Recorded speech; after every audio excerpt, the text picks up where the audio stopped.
The whole town has changed, and this is happening all over our country. Aurora probably is an even worse situation because you have the meanest, worst gang from Venezuela in the world, probably maybe as bad or worse than MS-13. And they've literally taken over the town. They've taken over large sections of the town. They've gone into the real estate business. They've taken over apartment complex. They took over a number of complexes where the people are paying them rent. They've become the landlord. Isn't that nice? And they're rough, tough people, and they have the latest weapons. They have military quality weapons, and everyone's saying, where did they get them? We got to get them out of here. We're going to get them out fast. We're going to get them out fast.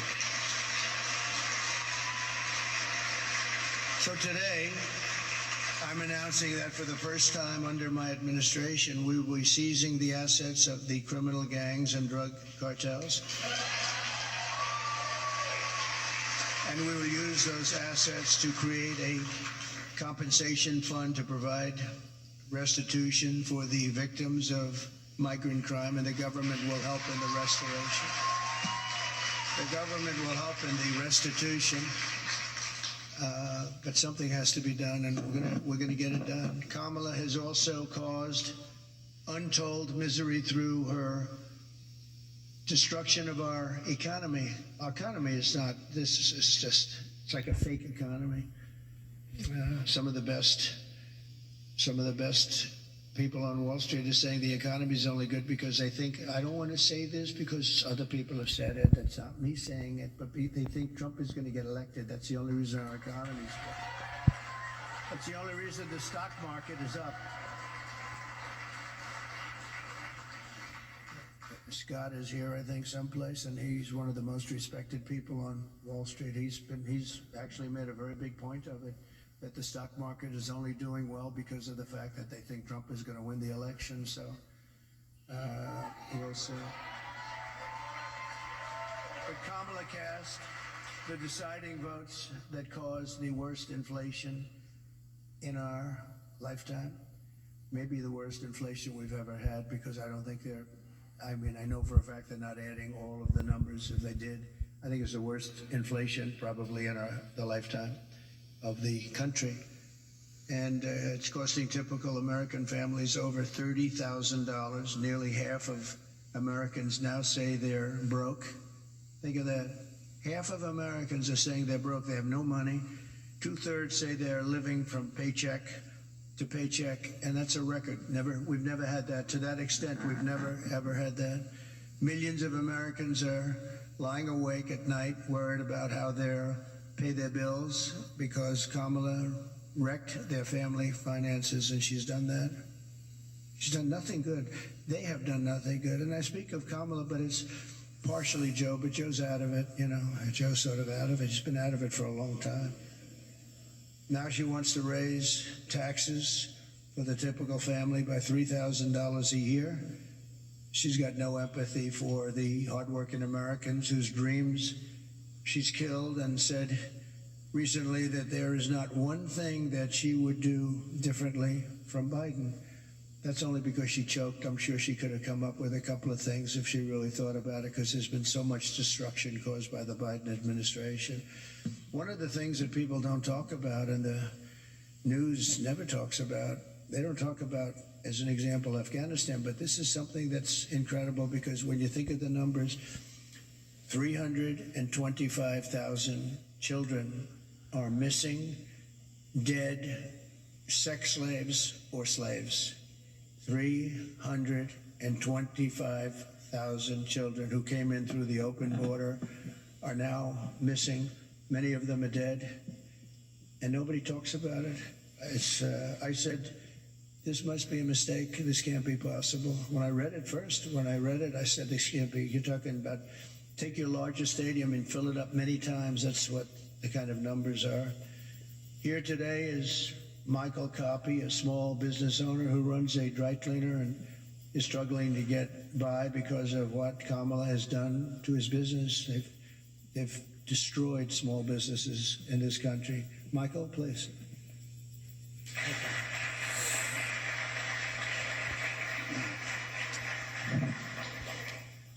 I just want to say thank you, Mr. President, for affording me the opportunity and the high honor of joining you here today and sharing my small business story with you folks and the American people. So it's a chain of eco-friendly dry cleaners throughout the Tri-County here in West Palm. And it seems not too long ago, just a few years, the customer and us, the small business owner, we were able to keep up with inflation. There were resources available to us for expansion, or if you had a bad month, you know, if there was something you needed to make up for, it seemed like the support was there. And now, just a few short years later, it seems like all of those resources have dried up. The support's no longer there. We had an expansion plan about 6 years ago that we had to pause because we have to wait for our customers now to catch up with the inflation, the supply chain issues still, because we as a small business, we can't double our price points, although the cost of doing business now is 2, 3, or 4 times what it was just a few years ago. So we've had to get creative. Our industry, probably 30% in the dry cleaning industry, never survived COVID. And just recently this summer, I was contacted, my wife and I, by another local dry cleaner here in West Palm. They were asking advice. So husband and wife been there for about 35 years. Their lease was up and the landlord was doubling their rent, which would have meant that that's what they've been paying themselves for probably the better part of 20 years. So they had to make a decision. Do they hand the keys back, or do we get creative, work together, pool resources? And so what we did was we figured out the right price point for them, but we did their cleaning for them, at least until we figured it out.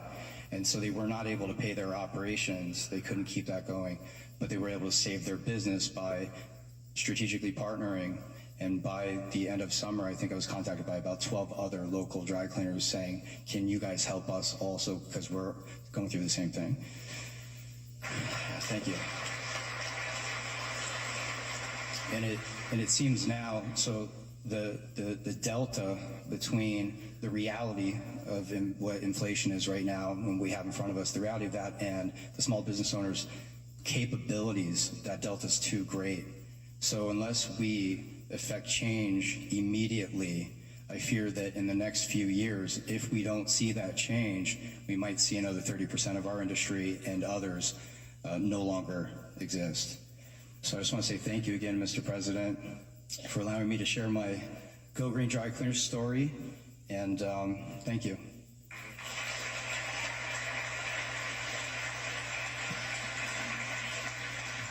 Thank you very much. We really helped a lot of people during the prime time of the China virus, and we helped a lot of people, and we did it intelligently. Then when they took over, they just threw money around like it was dirt. And as you know, the recent monster hurricane, Helene, just wiped out so much. If you look at the different states, North Carolina, Georgia, Alabama, South Carolina, Florida, Tennessee, it was just devastating. And the response was the worst since Katrina, but really a lot of people think it was much worse than Katrina. It's still, they haven't shown up. They're not in North Carolina. The people of North Carolina have suffered incredibly, and there's just nobody to help them. FEMA has been a total disaster. We had FEMA that was fantastic when we did this, because we had our hurricanes too. We had some bad ones, but we did a great job with it. It's not there. And then you see that they, originally blamed, and then they tried to take it back, but it was a little late. But they said that the money was spent on bringing illegal migrants into our country. They spent close to $1 billion, and these were funds that were spent. And you have to say, I was in North Carolina recently, and I looked at devastation that was just, unbelievable. There was nobody there from the federal government. The local people have done incredible things. Franklin Graham has done incredible things. He's been amazing. But there was nobody there. So we're pleased also to be joined by Christy Shamblin, person I know and I've gotten to know over the last year or so, the mother-in-law of fallen Marine Corps Sergeant Nicole G., Nicole made the ultimate sacrifice during the disastrous withdrawal. Not that we were withdrawing. I was going to withdraw, but we were withdrawing with dignity and strength and power, and we were going to keep Bagram, the big air base, because of the fact that it was so close to where China makes their nuclear weapons. 1 hour away. We should have kept it, and we didn't do that. But the way they withdrew, they took the soldiers out first. No, you take the soldiers out last. I went 18 months without one soldier. I spoke to Abdul, the leader of the Taliban. We went 18 months without one soldier even being shot at. No soldier being killed for 18 months. And then we left, and you had this group of incompetent people take over. Guys like Milley should have been fired. They should have been fired. Anybody that was involved with that disaster should have been fired.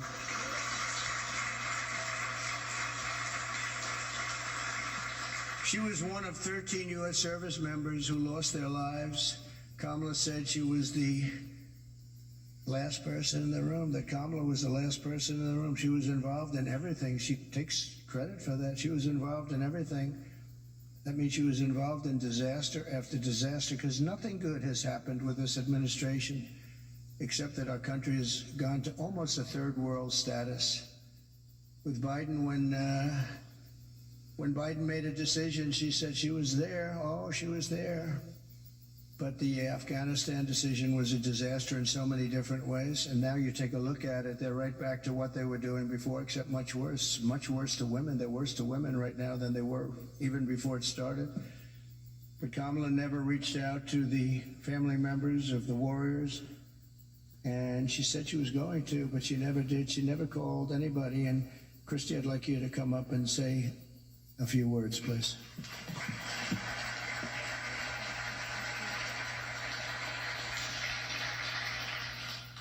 Hi, good afternoon, good morning. My name is Christy Shamblin, and my daughter-in-law was Sergeant Nicole Leanne G., and she was killed in the botched Afghanistan exit at Abbey Gate. She was the cornerstone of a very large family. And instead of planning family gatherings and holiday meals and Christmases and baby showers, our family and thousands of other families plan outings at funeral grave sites, and that is where we as a family celebrate my daughter-in-law at Arlington National Cemetery, because she is in the ground. Her story isn't unique to our family, she's just ours. There are thousands and thousands and thousands of wounded veterans who came home from that war, who need our help and who are ignored by our current administration. President Trump demonstrates peace through strength. I know what he told the Taliban when he was negotiating with them, because I've made it my business to know. And what he said to them when he was negotiating with the Taliban, he said, "I will kill you if you harm one hair on one head of an American."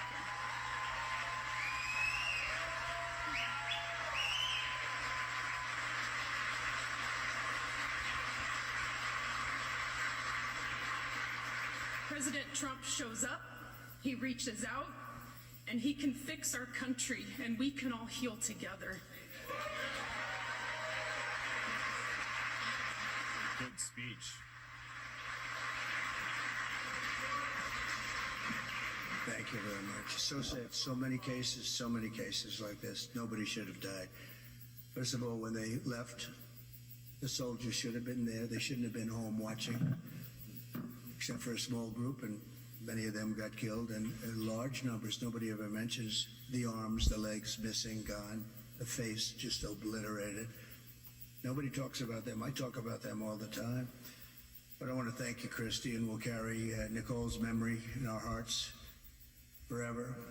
The full consequences of Kamala's 4-year reign are almost too terrible to discuss or contemplate. We're coming to the end of a great campaign. I think we've had a great campaign.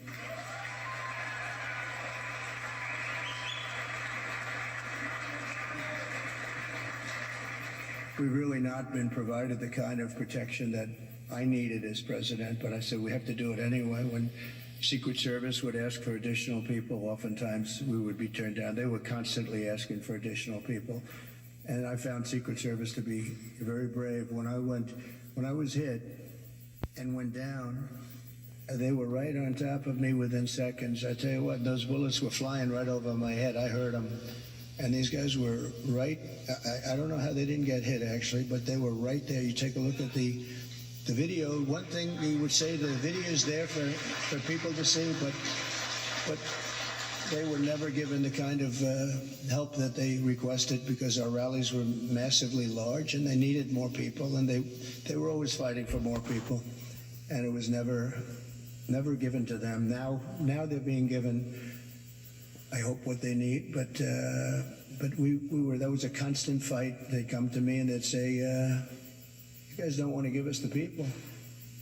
And yet Biden was covered and they'd have like 2 people show up.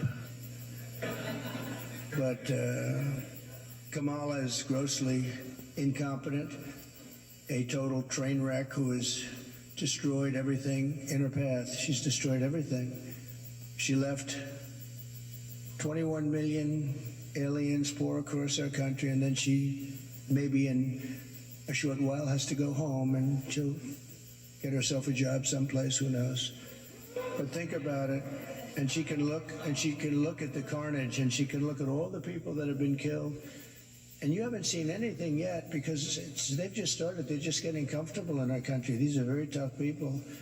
These criminals make our criminals look like nice people.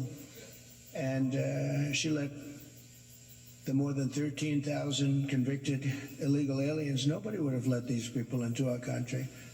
And remember, they came out of the worst prisons in the world, the meanest, nastiest prisons in the world.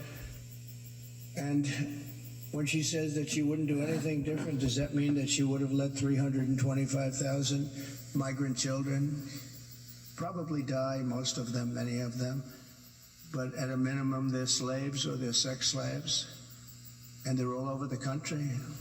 Does that mean that you wouldn't have changed that? Does that mean that you wouldn't have changed so many of the other things that led to so much death and destruction, and even financial destruction of our country itself? We could end up in a depression because of what she's left with us. They are the worst combination, president, vice president, in the history of our country. And I often say Jimmy Carter's a happy man, because his administration, by comparison, was totally brilliant. It was brilliant. After Kamala endorsed defunding the police, she bailed out rioters, looters, and murderers, took them right out of jail during the violent crimes in the United States. Remember, that was in Minnesota. Minneapolis was burning down. It was burning to the ground. I watched a CNN announcer say, "This is a friendly group of people," and over his shoulder, the entire skyline was burning. I've never seen it, but that's the fake news. But violent crime in the United States is up 37%. All of these different crimes are up anywhere from 37 to 105% over a very short period of time. And it's almost like nobody even cares about it. Very simply, Kamala Harris is not fit to be your president. We can't have it happen. We can't have it happen. We're going to make this country strong again. We're going to make it great again. We're going to be respected again.